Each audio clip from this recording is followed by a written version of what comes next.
जय श्री राम। भक्तों, आज ज्ञानधर बाबा कड़वा सच सुनाएगा। बोलिए ज्ञानधर बाबा की जय। भक्तों, परसों मेलबर्न के सत्संग में एक भक्त ने बड़ा अजीब सवाल पूछा। बोला, बाबा जी, क्या सच में घर की देहरी पर पैर रखने से दुर्भाग्य आता है? अरे मूर्ख, देहरी पर पैर रखने से दुर्भाग्य नहीं बल्कि लापरवाही से चोट लग सकती है। आज हम भगवान हनुमान और राक्षस अहिरावण की कहानी से अंधविश्वास की पोल खोलेंगे। दोनों में अपार शक्ति, पर एक ने भक्ति का रास्ता चुना, दूसरा पाखंड का। सवाल है क्यों और इससे हमें क्या सीख मिलती है? अंत तक सुनो। भक्तों, क्या आपने रामायण की यह कहानी सुनी है? अहिरावण तंत्र मंत्र और जादू में माहिर था, लेकिन हनुमान जी की सच्ची भक्ति के सामने उसका पाखंड हार गया। रामायण में लिखा है कि हनुमान जी ने अहिरावण को युद्ध में हराया क्योंकि वो श्री राम के प्रति निष्ठावान थे।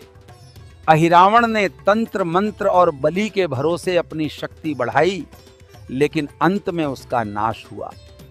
हर साल हम हनुमान जयंती पर इस भक्ति की जीत को याद करते हैं। लेकिन भक्तों, कहानी इतनी सरल नहीं है।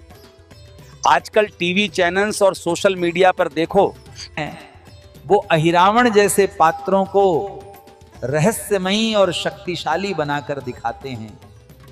टीवी शोज जैसे हनुमान द दमदार या रामायण के नए वर्जन में अहिरावण को जादूगर, तांत्रिक और लगभग अजेय दिखाया जाता है। क्यों? क्योंकि डरावने तंत्र मंत्र की कहानियां टीआरपी लाती हैं। लोग डर और रहस्य देखना पसंद करते हैं। यूट्यूब पर वीडियो भरे पड़े हैं अहिरावण का जादू, पाताल की शक्ति, लेकिन हनुमान जी की सादगी और भक्ति को कम दिखाया जाता है। अब क्योंकि वो टीआरपी नहीं बेचता। क्या आप जानते हैं, कुछ जगहों पर लोग तंत्र मंत्र को पूजा समझ लेते हैं, जैसे राजस्थान और बंगाल के कुछ गांवों में। लेकिन हनुमान जी ने सिखाया कि सच्ची शक्ति भक्ति और कर्म में है, न कि जादू में। लोग कहते हैं देहरी पे पैर मत रखो, घर में बरकत रुक जाएगी। अरे भक्तों, देहरी पर सावधानी से चलो, क्योंकि पुराने घरों में देहरी ऊंची होती थी, गिरने का डर था।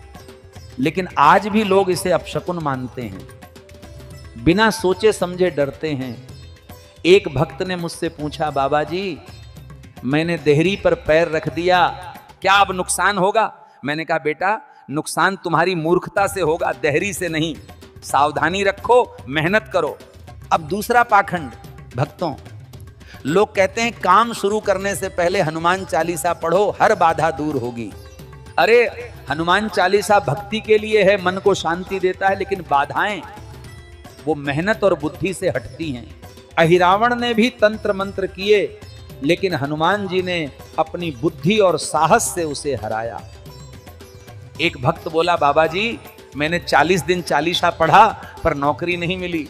मैंने कहा, बेटा, चालीसा से मन शांत करो, लेकिन रिज्यूम बनाओ, स्किल सीखो, मेहनत करो।